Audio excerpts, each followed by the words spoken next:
Unit 6, Period 6, Section 4, Consequences of the Gilded Age. You have the ascension or the rise of robber barons who dominate entire industries, and they usually did this at the expense of their workers that work for them. Previously, we talked about the formation of the first most successful union in American history, which was the American Federation of Labor by Samuel Gompers. Today, we're going to talk about one of the first major strikes in American history by a labor union. This labor union was known as the American Railway Union, and it was led by a union leader named Eugene V. Debs. And the reason why the American Railway Union, led by Eugene V. Debs, decided to strike was because of a man named George Pullman, who was a robber baron of the industry that produced railroad cars such as this one here. These were called Pullman Palace cars, and the factory that George Pullman owned built railroad cars that looked similar to this on the inside. Very nice railroad cars capable of traveling across the country and keeping the men and women who rode on them comfortable.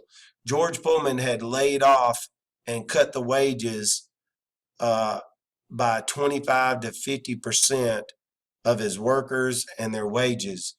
And Eugene V. Debs talked his labor union into striking against George Pullman.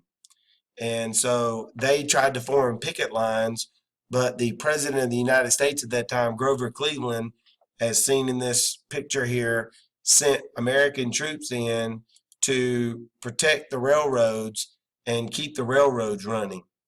This led to a conflict that turned bloody, and American railroad workers and soldiers were injured and some even killed in the rioting that took place as this happened. This is a picture showing how big the Pullman Palace Car Company factory and how many workers were involved. It's a good illustration of that.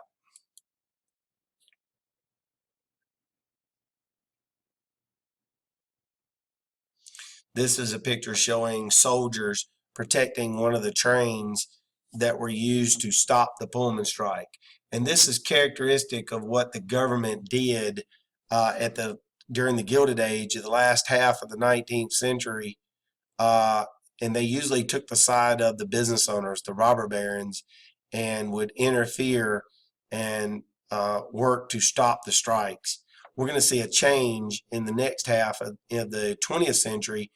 During the Progressive era, we're going to see a change from this. But during the Gilded Age, the government typically took the side of the business owners.